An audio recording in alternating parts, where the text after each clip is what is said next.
to tax people who are selling on the roadside. Let's say women who are selling vegetables, men who are selling ground nuts. You can't tax people when you do not provide a conducive environment for them to thrive in their business, Mr. Speaker. It would be a very good idea when a county government has provided a designated area for men who are selling ground nuts, so that they are selling their items in a comfortable way, in a clean environment, with security, so they will not even feel the pinch when they are contributing to the economy through taxing.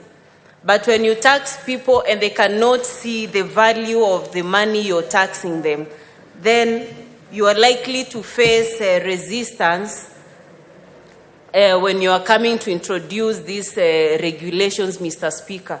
So it's my hope that the 47 county governments will actually cooperate, and there was already goodwill because the chair of the COG Trade, Governor Otuoma, the governor for Busia, when we were collecting views from the different stakeholders, COG were among the ones who brought their views, and that was a good show of political goodwill. But then enforcement is one issue that I know we are going to witness challenges, because already in other different towns, strategic planning was done in the 1960s and 70s, which does not tally with the recent developments we have currently, Mr. Speaker. So this legislative proposal is very timely, and it accommodates all people from all walks of life who want to do any informal kind of trading and make money, than engage in other activities that we are discouraging the general public from engaging in, especially the young people. As a young person, I know how difficult it is to still go to school, have academic qualification, but still lack something to put in your pocket. Mr. Speaker, so street vending is not just about the ones who walk around the bus stations selling whatever items they have, but it also accommodates the ones who have any other kinds of informal trading. And that's why this legislative proposal seeks to recognize, because there are kind of activities that are currently being carried out and not formally recognized in our systems. The moment a business is recognized, you are equally able to even benefit from what the SACCOs are issuing in form of loans, what the government is issuing to assist those who are trading. But when you're not in an organized manner, it actually even becomes very difficult for you to seek support to broaden your business, Mr. Speaker. The other issue is about our authorities. Our authorities, there's a bill here we dealt with, especially on county licensing. We are looking at authorities that will be having many businesses to get money from. But my plea is that these authorities should not treat the traders in a punitive manner, because we look forward to encouraging these traders to actually do well in whatever areas they are engaging in. So the moment you want to punish innocent citizens who have no idea on what already is expected of them, we are going to discourage them from engaging in business, Mr. Speaker. Initially in this country, we've seen different administrations in our then local councils, the defunct councils we had. Defunct councils had a challenge even moving the traders from one point and relocating them to another point. And we are still experiencing the same challenge, Mr. Speaker. So this bill will actually provide for a structured way of moving traders from one point to their designated areas. when this is actually done, it even makes it easier for you to look for what you want. If you want maybe to purchase certain kind of baby items, you know where to go and get them, Mr. Speaker. I also saw this arrangement when I traveled to Dubai. Street vending happens even late in the night. Why? Because security is provided for those businesses.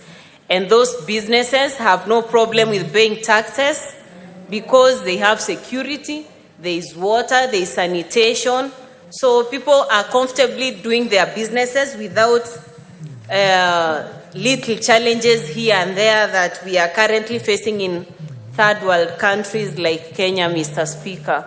So I really feel this House needs to support me in seeing this get to fruition, Mr. Speaker.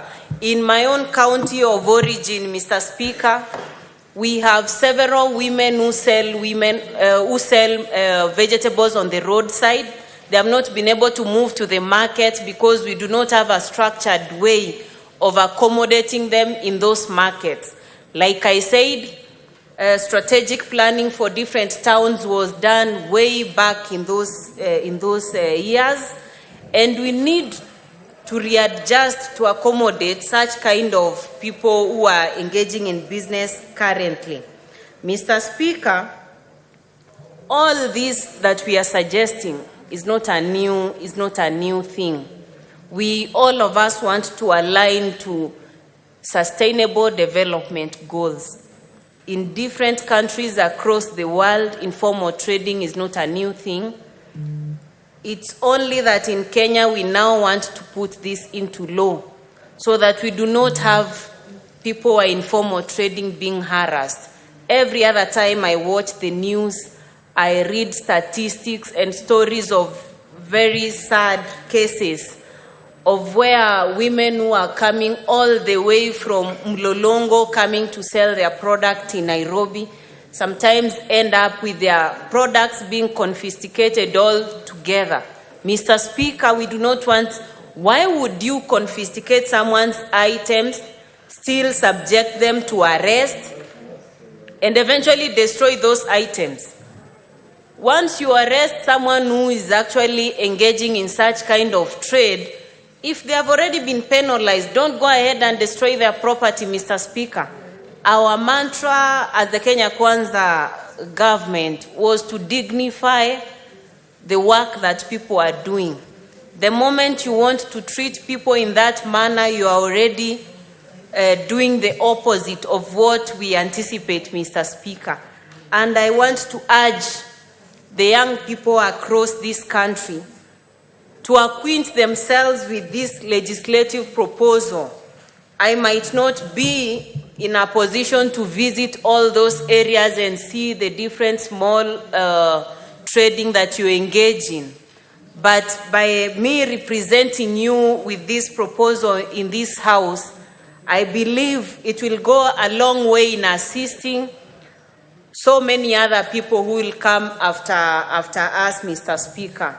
So this is a timely bill, and I want to conclude by saying that there are so many other aspects I might not have touched on. We have done even, I went ahead to do a comparative analysis of what is happening in other countries, why that kind of having small trading areas set aside works better, why it's not working better in those countries, what have they done to better that kind of trade. Mr. Speaker, like if I mention, we largely talk about Singapore having done very well, Mr. Speaker. Singapore has more than, by the time they were in the late 1960s, Mr. Speaker, they had more than 24,000 street hawkers out of a population of 2 million. Currently, I know that must have grown. Mr. Speaker, in Kenya, the percentages are very high. You cannot bury your head in the sand and say we do not have such kind of traders. Even when you're on traffic, you have someone who's trying to sell you a wall hanging. You have someone who's trying to sell you some flowers to put in your flower vases in the house. Mr. Speaker, that's the kind of businesses we want to harness and put in a structured format so that they can equally make money for themselves and also contribute effectively to this economy, Mr. Speaker. And I know this will actually open a wide area for county governments to make money that is contributing to their own sources of revenue, which is one thing I've been largely encouraging the county chiefs, Mr. Speaker. The county chiefs, I am always encouraging them to look for ways of beefing their own sources of revenue instead of waiting for what the national government is going to allocate to them. Own sources of revenue will actually open up ways of sorting out the different bills they have, Mr. Speaker. So the moment we structure this kind of businesses in the different counties, I want to believe, Mr. Speaker, that we are going to raise more revenue to developers as a country and as the different county governments that we have, Mr. Speaker, so that we do not have the discussion we had recently of wanting to point an image of devolution not working. We have actually had different visits, Mr. Speaker. First, in the trade committee, where these ideas originated from, and we've seen businesses working. We've seen what it is like when you support such kind of small-scale business people to venture in their different areas best, Mr. Speaker. So the moment we see such working, we shouldn't encourage the discussion of devolution not working. It's only not working in those small areas that have turned out to be corrupt, Mr. Speaker. And I know we are now in agreement that we want to drain the swamp, Mr. Speaker. And draining the swamp begins from the Senate, Mr. Speaker. I have always said this Senate must bite, Mr. Speaker. Let us not look like we are a house of lamentations, Mr. Speaker.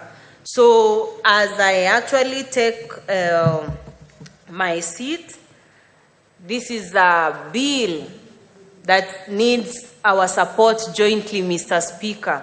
Decisions we as a Senate make are life and death decisions, and that's why it's very important for us to spare a moment and accommodate proposals that originate from different angles, Mr. Speaker, because business, same as academic work, actually does not know if you're rich or poor. You are trying to have something in your pocket so that you can survive the next day, Mr. Speaker. So thank you, Mr. Speaker. I beg to stop my contribution at that point. So who is your seconder?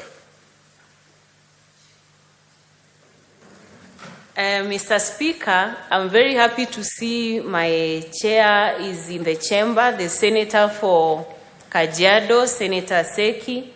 I want to welcome him to second this bill.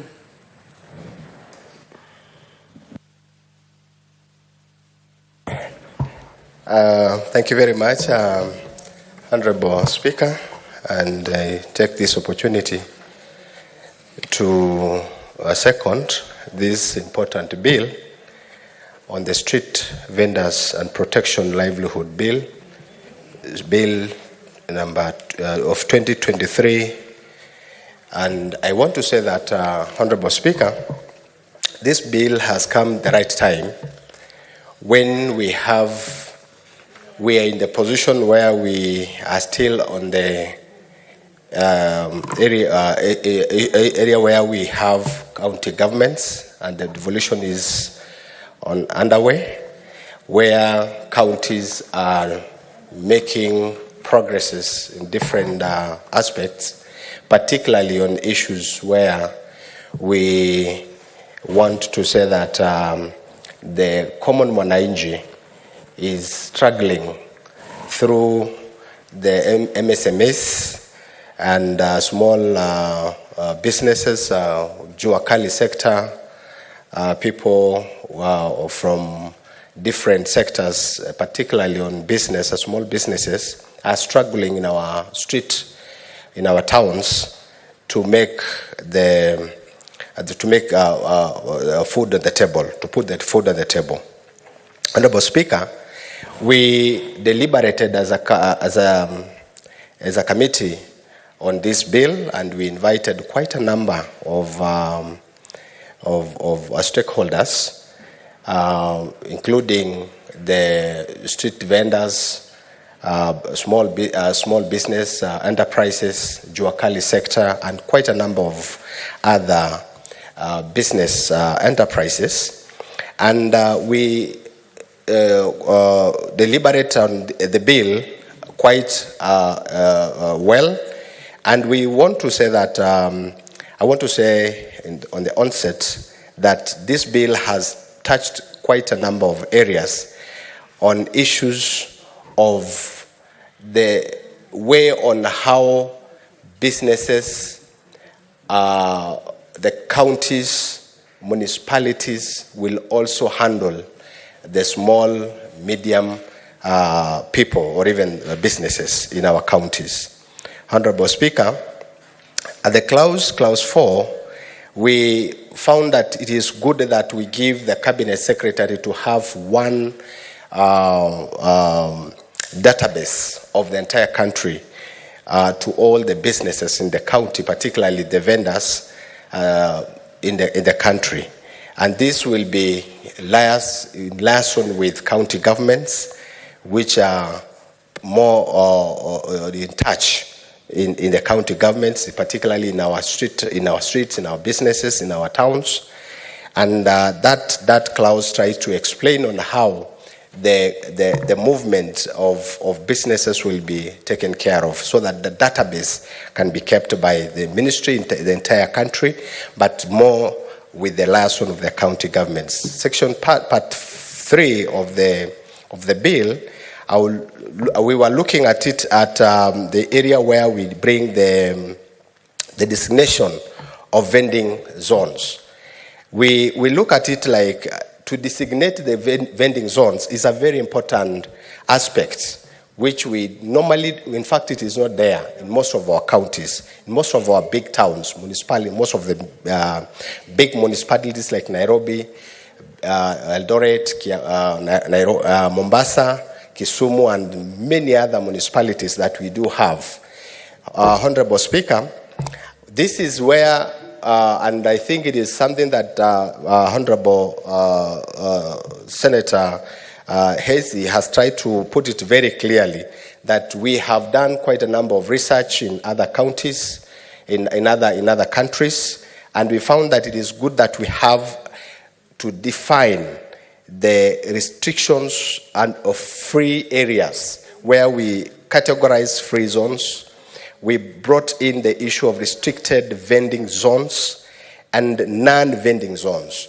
These are important aspects in this. These are areas of importance in this bill. Honorable Speaker, we further went down to this bill further went down to bring the sanity in areas of planning of our towns, and to explain on how, where is suited, or which area is suited for vending, which one is not important due to population, due to density, the area which are density populated.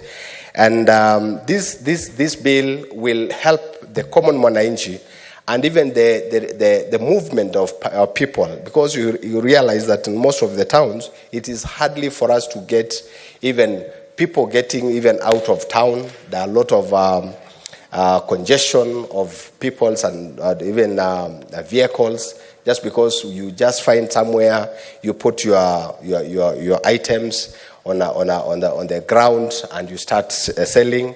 Other people are even selling outside, they go out and even just place their goods and services, or even goods in outside their door shops. So that is where this bill tries to protect, to try to protect the interest of those people also who have businesses in their shop. So I think it's a very important bill. And Honorable Speaker, this in section there is a way where we also looked at how the vendors will be protected, and the rights of a vendor is designed in a way that county government officials or county askaris or officers from the ministry, from the county, will not just decide to vandalize or even take out the vendors' goods because they have not paid the fee for the county. This bill tries to protect even the vendor. So with this bill, I think it is a win-win situation where the county government will have the sanity on how to do their things, plan their towns, and also protect the protection of a vendor, a businessman, a business person, a business, small enterprise that is coming up. Because we have seen quite a number of, officers or even business people losing their properties. People, the business people losing their goods through askaris coming to, pick them, even sometimes harassment of business people. This bill tries to protect the vendors. So, and the hawkers will really see the hope of the light on the tunnel, because this bill tries to protect all this. So, Honorable Speaker, I want to support this bill. I want to say that this is the right time where county governments will be in the right track, and it will also give county governments and county assembly a chance to do more regulations on how to implement these restrictions, particularly on how it will suit the issues of planning in their counties. So I don't want to take much of the time and give more other members to deliberate and even discuss on this bill, but I want to say that this is a very important bill to the counties, and it will go hand in hand with the bill that the same committee has approved some times back, and I'm happy that it was even there this afternoon, the county licensing bill, which has been, in fact, act now, because it has been assented by the president, and this bill will definitely go hand in hand with that bill. So, Honorable Speaker, I want to second. Thank you very much.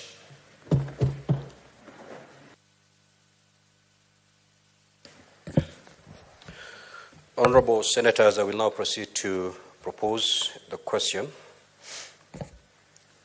that the Street Vendors Protection of Livelihood Bill, Senate Bills number 41 of 2023, be now read a second time. Senator Tabitha.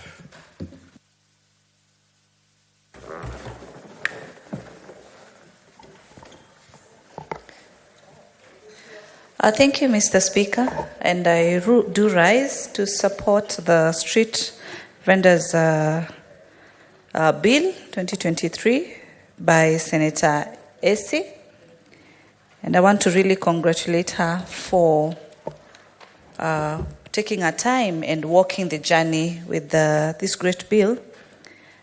And I keep on saying, do not forget where you've come from, because Senator Esi has given her story, her journey, and this is an indication that she has not forgotten where she's come from, in terms of ensuring that you remember also the other people, because this bill touches mostly on the small-scale business people, and much more specific, actually, on them having, an environment that is suitable for them to be able to conduct business.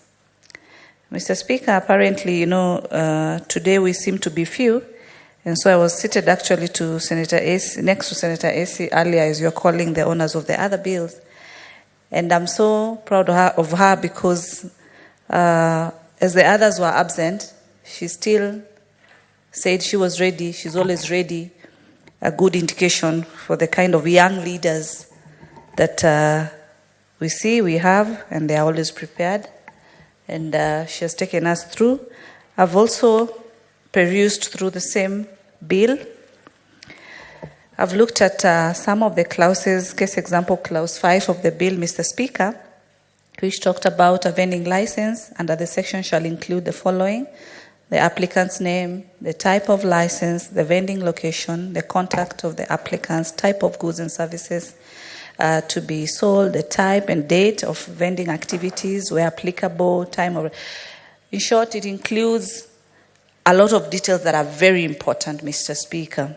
Mr. Speaker, we've been having illegal vending of vendors, selling illegal goods. And so without this particular data, as it has been indicated in clause 5, then it becomes difficult to be able to have a reference point of who was the vendor, where they are located.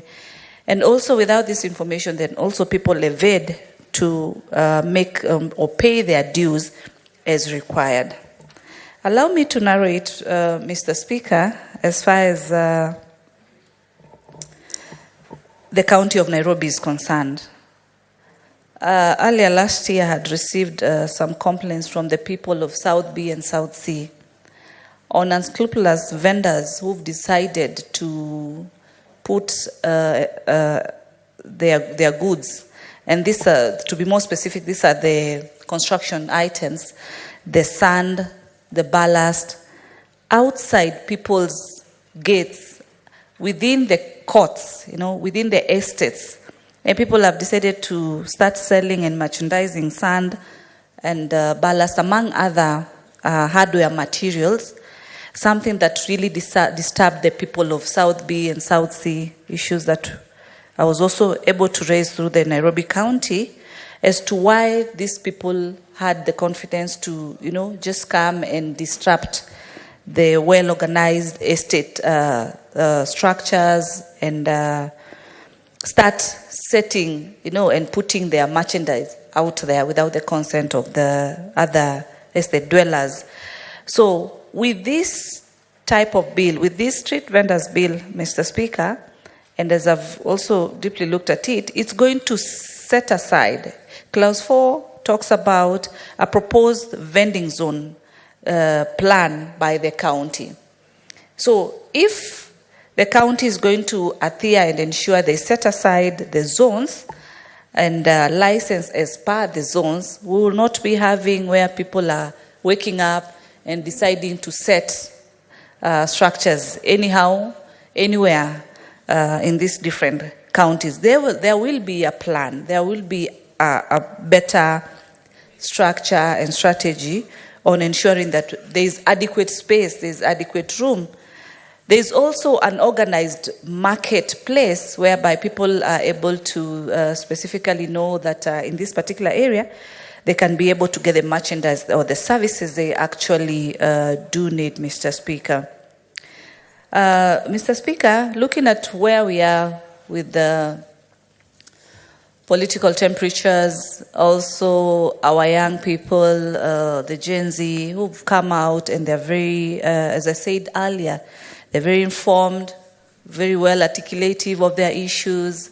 They're very innovative, Mr. Speaker, and it is through such organized vending processes that our young people will be able also to get equal opportunities and be able to have an environment when the county adheres to this particular bill, be able to set spaces for them.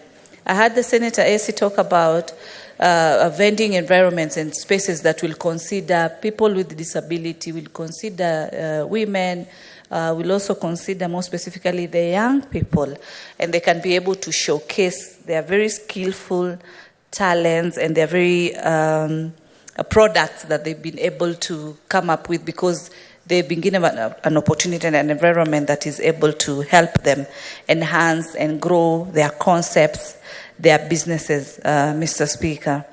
Mr. Speaker, I've traveled here and there, and I've also come across whereby in other countries we've seen people having what we call the monthly showcase, especially when it comes to a specific product. Case example, the food industry.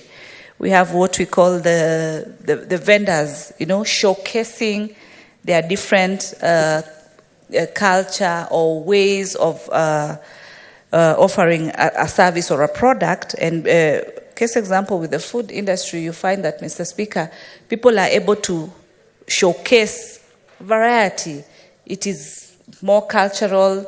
There's also the business perspective. There's also the know-how of something different that maybe someone has not come across. But through this street vendor, through this bill, there can also be room whereby the counties themselves set specific days that the people are able to showcase different products. It could be a product. It can also be a service within the street for free, so that they also enhance their market. They do the marketing. They also showcase and give samples for the different products at a very minimal cost, Mr. Speaker. Mr. Speaker, in this bill, I've seen the issue of the license fee, and I would want to say that some of the challenges that are there is in regards to how much vendors need to pay. There needs to be, if the senator would introduce whereby when this is set, the first 3 months or the first 6 months or within a duration, this can encourage startup vendors whose capital is at a minimal level or at a minimal amount, so that they reduce on their cost by giving them an opportunity to be able to be encouraged with what they've been able to conceptualize, which they've also been able to innovate, for them to have a space that in the first 3 months, 4 months, there's room for free vending at no cost. This will be able to encourage even our young people, whereby raising capital is a challenge. We know the market rates, the banking interest rates are very high. There's also the issues of collateral when you want to do startups. And with ensuring that what the county can do by removing this cost within a given time, it will be able to encourage the young people and even any startup that one wants to or needs to start, Mr. Speaker. I've also seen in the bill that, we have situations whereby during expansions of roads or expansion of any construction or anything that needs to be done, the vendors are normally pushed away. But with this bill and with the guidance of the county zoning these particular areas, then there will be smooth futuristic planning of the different vendors, since then they need not to worry of when the authorities will come and ask them to be able to move aside for more development. They can be able to set up with the confidence of the future. Part 4, Mr. Speaker, talks about registration and licensing of street vendors. Article 15(2)(a) talks about for the purposes of subsection, the county executive shall provide a physical and an online submission of application for registration by the vendors. B, maintain an up-to-date online registry. Mr. Speaker, what attracts me here is a digital aspect. And as I've always said, as a digital ambassador for ICDL, Mr. Speaker, I always advocate for things to be digital. The government has also been steering the digital hubs through the Ministry of ICT. And seeing a bill whereby the digital factor is also considered, registration being online, that's where we are. You know, that's what we need to embrace.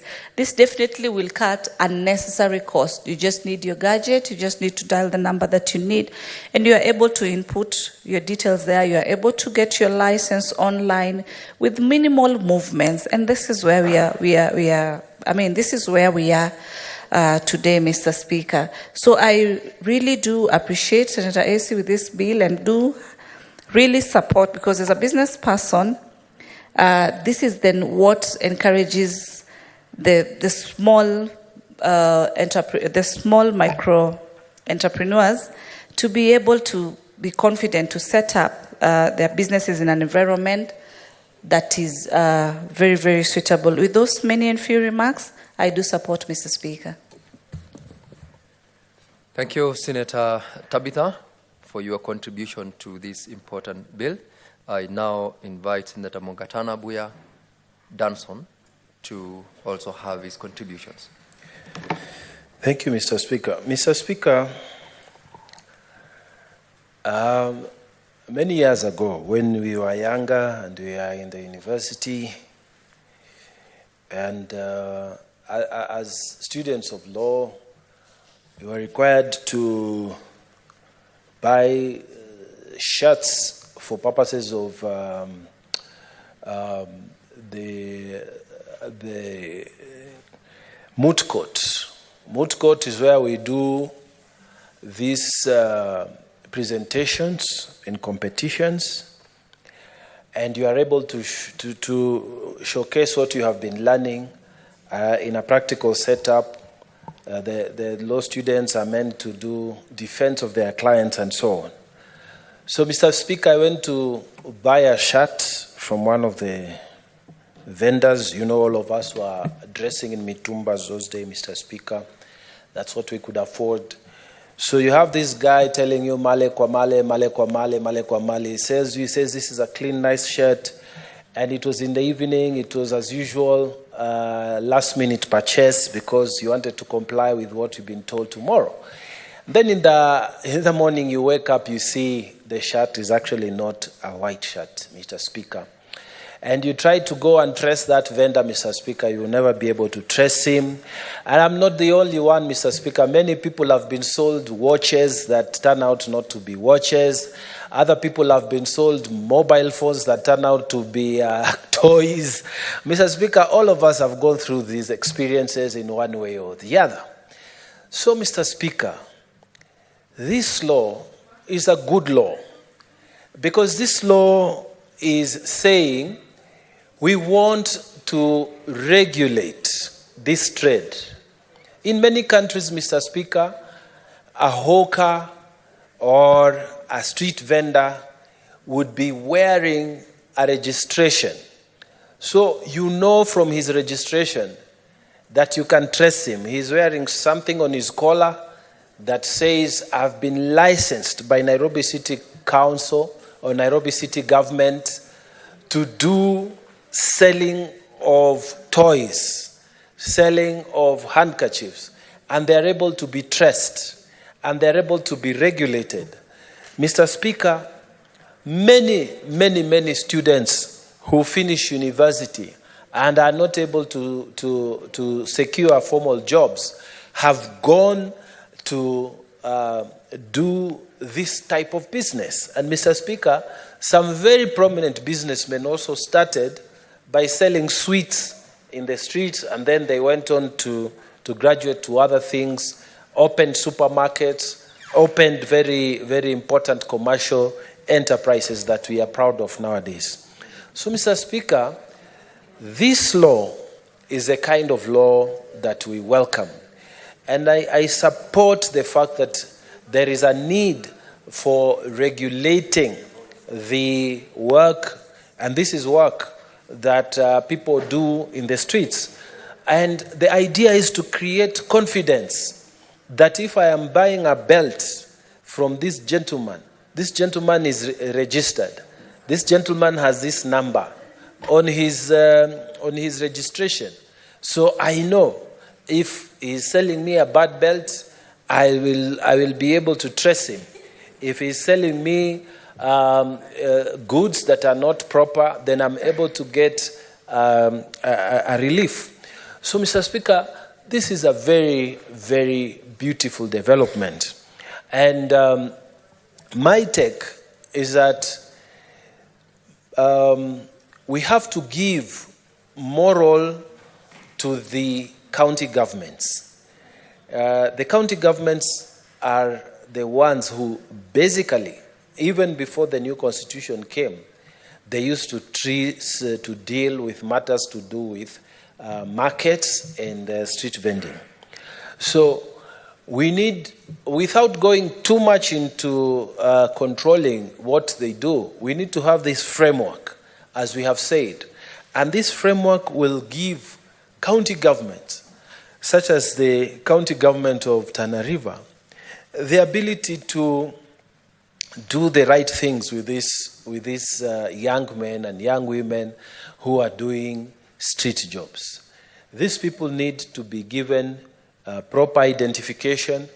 They need to be known by the county government, to be given proper respect, even their organizations to be recognized by the county, and, Mr. Speaker, to be supported so that areas which, like this law suggests, are designated for this kind of goods, then the county government is able to set out those areas so that people are able to do work with dignity. Every job in this country is a dignified job, and this street vending is also one of those jobs that this law seeks to dignify. Mr. Speaker, we do not want a situation where county askaris, they come and find you, you are selling your sweets near the bus stop, and they chase you away. And yet you have registered properly. We want respect, Mr. Speaker. We don't want a situation where disabled hawkers are mistreated by county governments, county inspectorate. This law, Mr. Speaker, will give that respectability that is required for any person who is doing the business or the work of vending.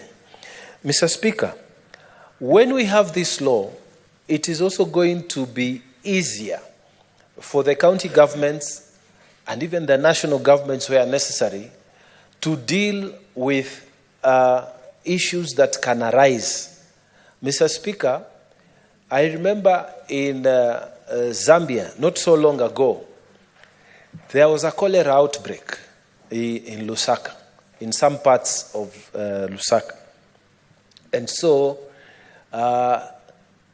the hawkers were told, you cannot trade, you cannot do this business. Now, Mr. Speaker, if we have people within a database, county government knows in this area, we know so and so operates around this area. In this street, we know so and so operates around this. If we have health risks, Mr. Speaker, it is very easy to talk to these people and tell them, in the entire of this area, you cannot operate, but we can agree that you move to the other side of the county where you can do your business on the other side and not this other side. So that even for purposes of public safety, Mr. Speaker, we are able to control and give dignity and confidence to the people who do this kind of business. Mr. Speaker, we have had a very strong expression of the fact that our young people want space. They want space in this economy. And I've said before, and I will say it again, that what our young people are doing, they are looking for economic liberation, which is the third liberation. And they are looking at questions and answers within our economy. How is our economy providing for us? How is it doing? So, Mr. Speaker, creating all these opportunities through a legal framework, it helps to expand the areas in which we can deal with the bulging problem of unemployment. Mr. Speaker, Street vending is an old trade, Mr. Speaker, and it has evolved over time. Some time ago, people used to use carts. Nowadays, Mr. Speaker, people not only walk from place to place, but they also vend their services using the internet, using apps from various internet solutions. So, Mr. Speaker, it's critical for us to have database for the safety of the people, safety of the public from where we come from, and also to give the public confidence that the person they are dealing with is a registered person, is a person who is paying tax, is a person who can be traced, that when he tells you this hat, this belt, this whatever is good, then you can purchase without having the worry that maybe you're losing your money to some unregistered fellows. Mr. Speaker, we support this law because it is a good law, and it is a kind of law that is dealing with the lowest of the law, people who are getting into the world, people who have finished schooling and they are getting into the world, they are getting started, people who have ambitions to do certain things. And maybe they may not have the money to start the hardware, but they are working with their padlocks, they are working with their screwdrivers and so on. Maybe this person in another 5 years is going to be operating his hardware. We are giving dignity to this kind of employment that is all over our towns in this country.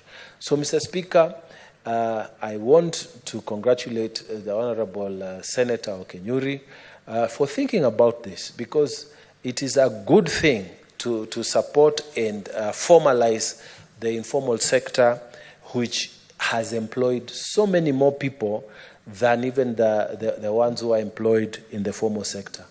Mr. Speaker, I pray that every senator who will speak to this, Mr. Speaker, will give their support, and I personally support it and congratulate the Honorable Senator.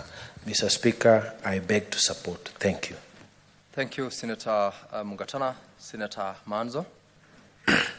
Thank you, Mr. Speaker, for giving me an opportunity to contribute into this very important law. Mr. Speaker, this law, although prepared months ago, Senator Eze seems to have been thinking and to have been knowing what is happening to many young people in this country. Mr. Speaker, in the country, the government cannot hire everybody. Not all young people or young graduates or people who have been to school can be hired by the counties nor the national government. And therefore, there was need, Mr. Speaker, for job creation. And this is one way of people beginning small businesses and growing them into big-time international businesses. Mr. Speaker, this country is endowed with youths who are very intelligent, who are computer savvy, who have embraced ICT, who have been well-schooled, and many of them have no opportunity to ever have work experience other than starting their own businesses. So street vending, as my good friend Senator Mungatana said, is all over the world. You'll find it in New York, you'll find it in Washington, D.C., you'll find it in London, you'll find it in China, Beijing. Everywhere in the world, there is street vending. But it is done in such an organized manner. If you see the food kiosks in Washington, D.C., they are very clean. They are on the streets. And the people eat fairly cheap food there. And you can find even all manner of dishes from all over the world. If you want pilau, you can find it there. If you want some different cultures, delicacies, you find them in the streets of Washington. You will not find any litter around that, so the environment is kept clean. And you needed a regulation to regulate that. When you come to the African experience, it's fairly chaotic. People have to learn not to throw bottles outside a matatu or paper, where you have eaten the sweets, you throw it through the window of matatu, and no one cares about it. It's a high time we developed a culture of cleanliness and the counties making sure that the streets are clean, and therefore these businesses are planned properly. I have seen that the minister in charge of trade can make regulations. The county governments will also make regulations. There are laws already which exist, and there are systems which already exist, but they have not been able to serve the people of Kenya. The street vendors have been mistreated in many counties. Some have even been killed by city askaris or county askaris, rungus, and there's no recourse. Others injured, maimed, and their goods and wares confiscated in a scenario which is totally disappointing. As beginners or poor people, they have no chance in life. There are many, many people who carry goods and sell them on the streets, but they are harassed by the existing laws. And therefore, there was a need to protect and to nurture such businesses into big-time businesses. And this law will serve such so that you can have organized street vending. Already there is sometimes they organize, in the car parks, selling of African regalia, kitenges, and all that, Maasai beads. It comes periodically. It doesn't have a certain law. It is even better when certain streets are gazetted and preserved for this trade and in an organized manner, and the young people will self-employ themselves. If you work hard, you will definitely get into success. But unfortunately, when there is taxation at national level and taxation at county level, or levies of all manner, then whatever little these people are able to collect daily, it's just quite a huge chunk is taken away. There's nothing wrong with taxation, either at county level or at national level. But the problem is, do those levies make your life better at the county level? Do those levies make your life better at the national level? Therefore, street vending comes with taxation, but the taxation has to be reasonable. It should not be such a way that to kill those businesses. And then, more importantly, if these street vendors are organized in circles, in cooperatives, it becomes better. They should be able to make savings so that they can grow their businesses. When I was a secretary of cooperatives, there were organized street cooperatives, circles, and one of the most successful one was with the mechanics in Kisumu. And every day, everybody who has been trying to make a living the whole day will make a saving in the evening. And that kitty was so big that they could borrow money there and improve their businesses. Borrow money there and come up with something reasonable. I am aware that the cooperative bank has a system of loaning mama bogas. So they are given the money very early in the morning. They go to the city markets. They buy their wares. They sell them somewhere in the streets. And they are able to, to return the monies later in the day or in a week with a profit. And they are able to advance their lives, and they are able to take their children to school. And they are able to have hope and have a living. And now that we need to grow our economy, we need to give hope to the young people. We need to give hope to the poor. The system should not be such that a poor person will never have some breathing space. The system, Mr. Speaker, should be such that everybody has an opportunity. And I believe a lot of families have business skills and are able to sell goods, from shoes, from sweets, all manner of businesses, and able to make a profit no matter how small. But more importantly, we need to take care of the disabled people. Every time I meet people in the streets or beggars at the traffic lights, as I give them something small, even if they have disability, even if they have one hand, I take time to talk to them, to encourage them that they can do something more useful other than begging in the streets. They can end up with businesses. But how does that person end up with a license? Licensing itself is chaotic. How do those street vendors end up with a clean environment? And it is very important that as a nation, we grow even the smallest. Everybody in Kenya should feel their entitlement, that they're in a country they can grow, that they're in a country they can do business, no matter how small, from selling fruits, from selling,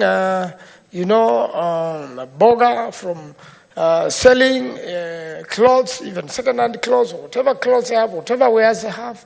There are others even who sell car accessories. They walk along distances. And they save people's time who have no time to walk to the shops.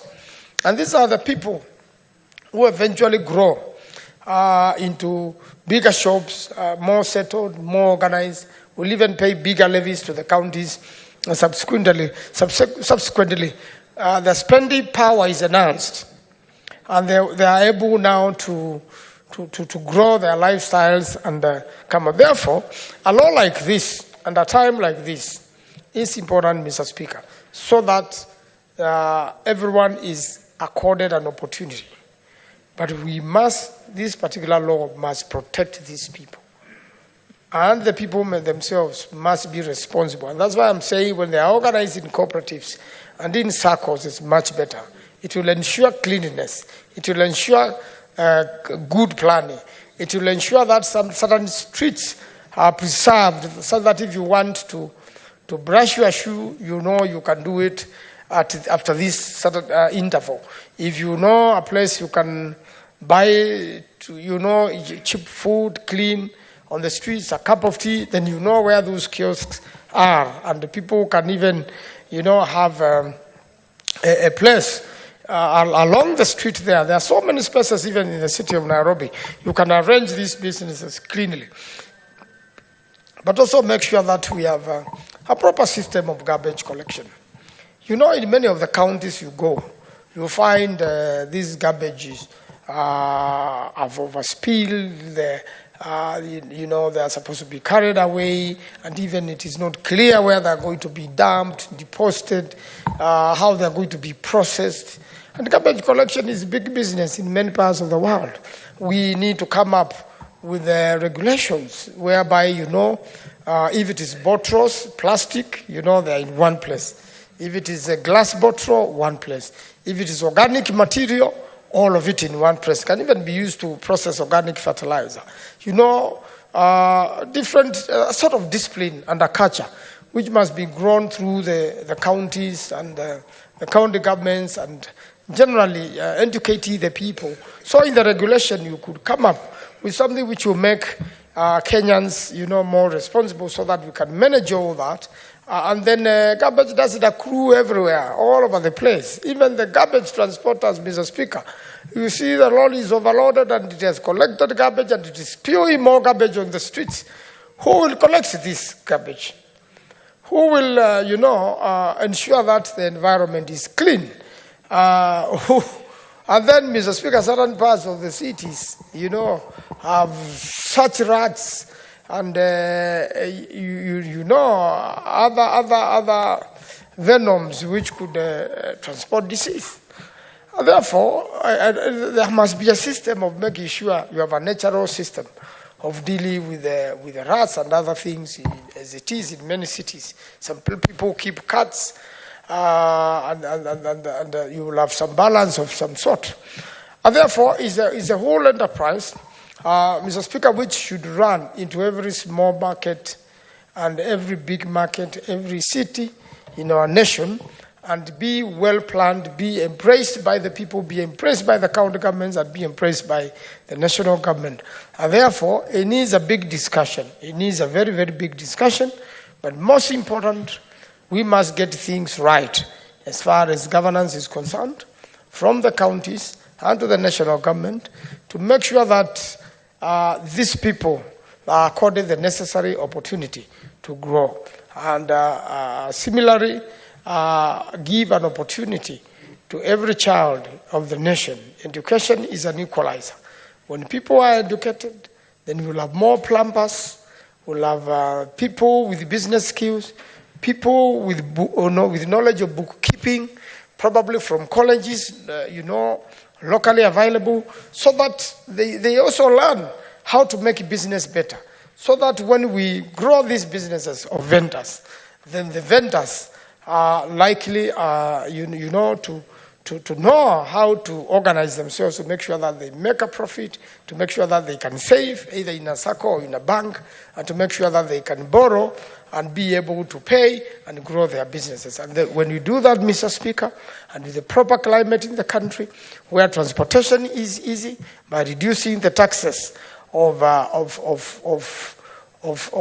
you know, traders and of fuel, then everyone will feel easy to move their goods. Everyone, even dealing with mkokoteni, will know that they have an opportunity to take their children to school and to feed themselves and to grow. And more importantly also, food, you know, the selling of food, Mr. Speaker, be they cereals, the necessary cleanliness, and making sure that everything is right in this regard. And therefore, there must be places people can clean their hands.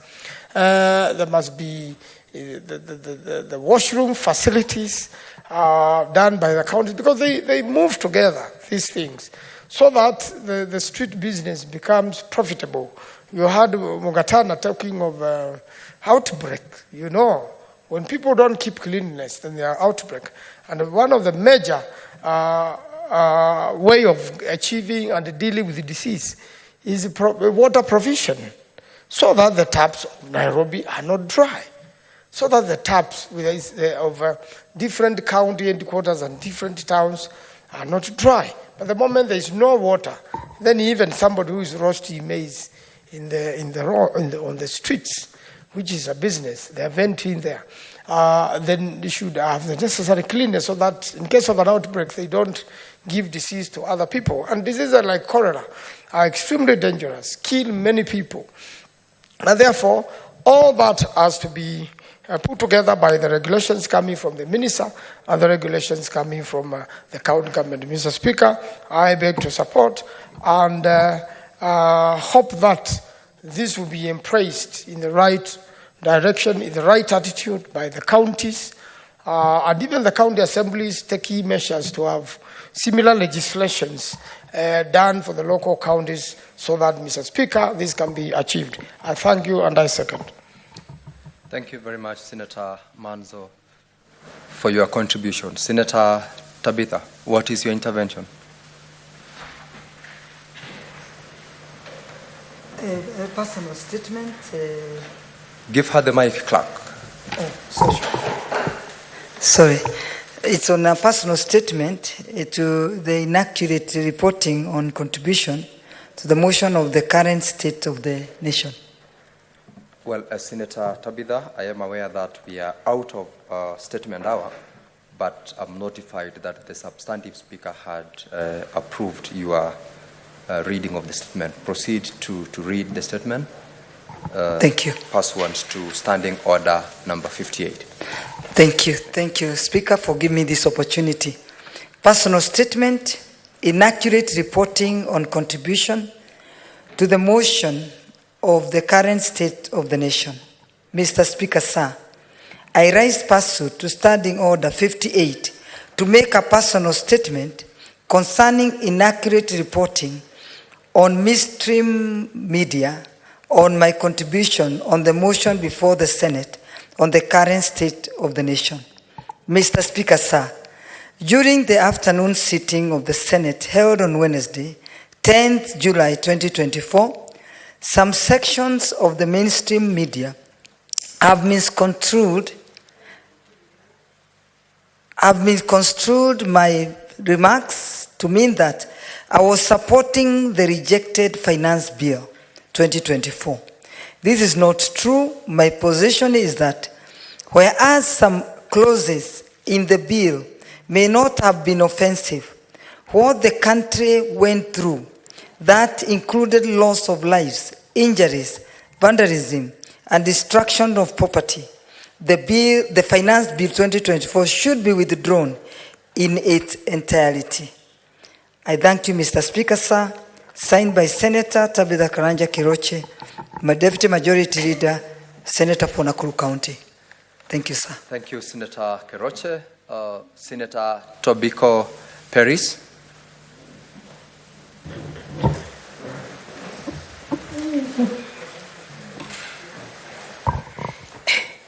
Thank you, Mr. Speaker.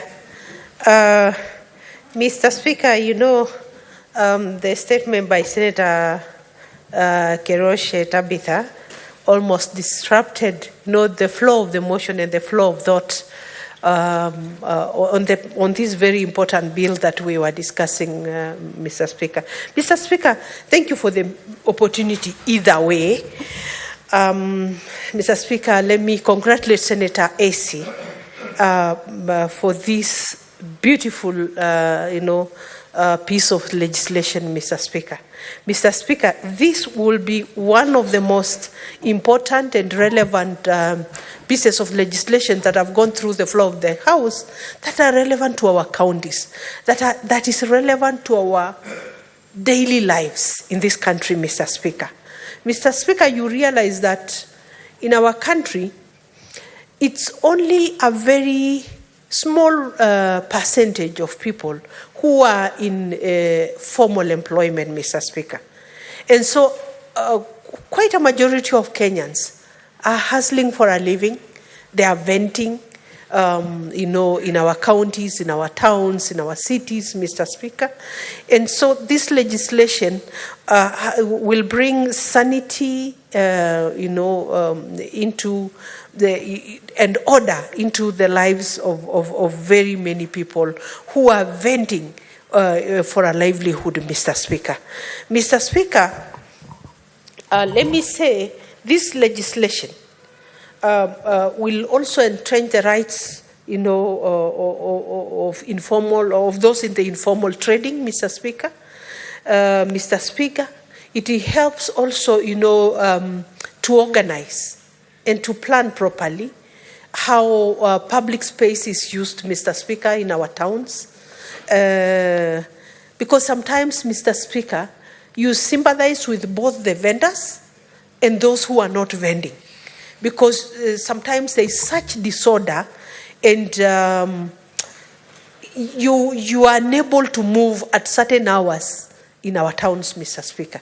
Mr. Speaker, of course, it's good to use, the places you know best. Mr. Speaker, there are streets in Kitengela that, whereas the roads have been done, they are almost impassable because of street vending. If only these people will be organized better. If only these people, this legislation is proposing, that vending zones are created, that this is a restricted area, this is a space for vending, this is partial for certain hours, Mr. Speaker, then there will be order in our lives, Mr. Speaker, and in our towns. Mr. Speaker, it is also good to dignify this sort of, way of livelihood. To dignify because every person there who is vending is a parent with children, with a family to take care of. And at the end of the day, Mr. Speaker, whatever you do for a livelihood, whether you're a house help, whether you're, a street vendor, whether you're a member of parliament or whatever position you occupy in society, Mr. Speaker, the most important thing is that there is dignity in the job that you do, and that there is respect, that those who are your customers respect you, those who are, let's say in our counties, giving the regulations, respect you, and give you an enabling environment to work, Mr. Speaker. And so, Mr. Speaker, I take this bill to be very important, Mr. Speaker. Mr. Speaker, planning brings order. Whether in personal life or in business or in politics or, in leadership, everything needs order and planning, Mr. Speaker. And so when we get designated zones, so that if I go to Kitengela today or Rongai, this is the street for clothes. I'll buy clothes in this street. And if it is foodstuffs you're looking for, you go to street B. If it is, other items, maybe electricals, those music whatevers, it is at another street, Mr. Speaker. Mr. Speaker, it will bring such order and even ease of movement in our towns, Mr. Speaker. Mr. Speaker, if this can be done, you'll find that towns like Nairobi, where sometimes you find city askaris really mishandling these good people, who are our parents, who are our brothers and sisters, who are working for a livelihood. Because if they don't, then they will have other ways of earning a living. These other ways could be through violent robberies. There could be, thuggery. Could be other ways, Mr. Speaker. If in Nairobi, we expect this sort of legislation to help to bring order into the city, to have streets that are designated that this is a no vending zone, Mr. Speaker, or this is a restricted area, Mr. Speaker, or this is a restriction-free vending zone, Mr. Speaker. Mr. Speaker, this is very important. It's also important that there is, registration of such persons, Mr. Speaker. So at any one time, we are able to monitor as a country, as a nation, how many people are in the vending business. Not that they will not graduate into other businesses. People do graduate. You graduate from a motorbike to a tuk-tuk, you graduate from a tuk-tuk to a taxi, maybe even to ownership of a matatu. Same case with those who are vending. I know of a young man who, after college, was vending. He was getting some clothes from Kikomba, taking to Kitengela, selling a little, kidogo. Sorry, Mr. Speaker. Selling those items in small quantities. And finally, he got a job. I know today he's one of the media houses. But he started as a vendor. It was a better way of utilizing his time than just staying in the house, not doing anything, just because he's a graduate and, this is not the sort of job for a graduate. So we have very many of our educated young people who are vending. And vending rightfully because it's a better way of utilizing their time and also earning something small for themselves, even earning in order to help their parents a little to contribute for school fees, Mr. Speaker, and even for their upkeep in Nairobi, their upkeep in these towns, Mr. Speaker. A lot of college students are selling items, some boiled eggs, some, sausages in the streets, Mr. Speaker, and such should be helped. They should be assisted to get an atmosphere of even selling that food. The hygiene standards should be maintained. The counties to make sure that there are sanitary places, washrooms, and places for washing hands, and Mr. Speaker, so that we also contribute to the good health of the citizens of our republic, Mr. Speaker. And so this helps a lot, Mr. Speaker, in regulation, in registration, in monitoring. In a county like Kajiado, a place like Namanga, Mr. Speaker, we have our neighbors coming in also to do a bit of vending, but it's always good to know we have this number of people from the neighboring country coming in to vend. But we are also securing our own vendors, let's say in Namanga, in Busia, at the borders, Mr. Speaker. It's good that the Kenyan government, the Kenyan lawmakers start to take seriously protection of Kenyans doing businesses, and not just big international businesses, but also to the smallest business, that we are taking care of our people. so that the infiltration also from the neighboring countries is not so much so that they come to overrun our own people, Mr. Speaker, even in very small businesses, Mr. Speaker. And so, Mr. Speaker, this is really a relevant piece of legislation. Mr. Speaker, when it comes to foodstuffs, that the level of hygiene will need to be taken to a notch higher. A lot of restrictions need to be put, but not to hinder, the businesses of these people, but to enable them as we also protect the health of Kenyans, so that in case if food is sold that causes, let's say, is harmful or causes infections or maybe food that was not right, there is a way to trace that vendor who brought food that was not okay for consumption. In case of food poisoning, you are able to monitor and know, oh, this is what happened. There was chicken or fish that was sold that may have taken longer from the source to the market, and this is how it ended up, poisoning the public, Mr. Speaker.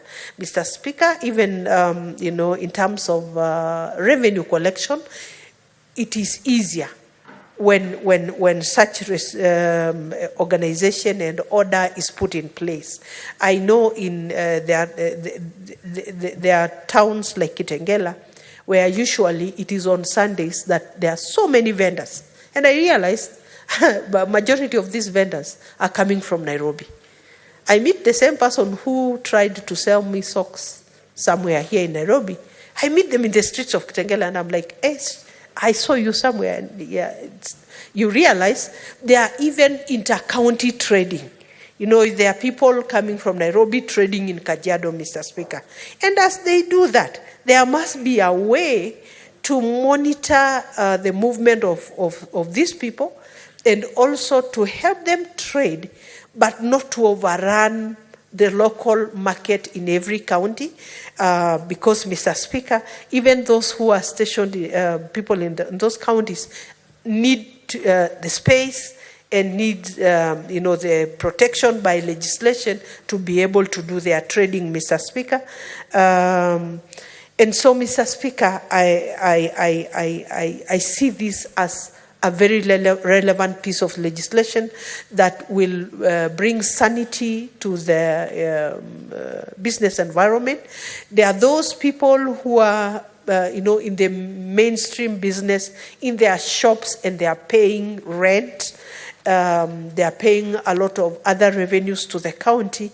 There must be a way also to protect them, so that the vendors also do not overrun the space until those who are paying rent in their own buildings are not missing out on the business. It's only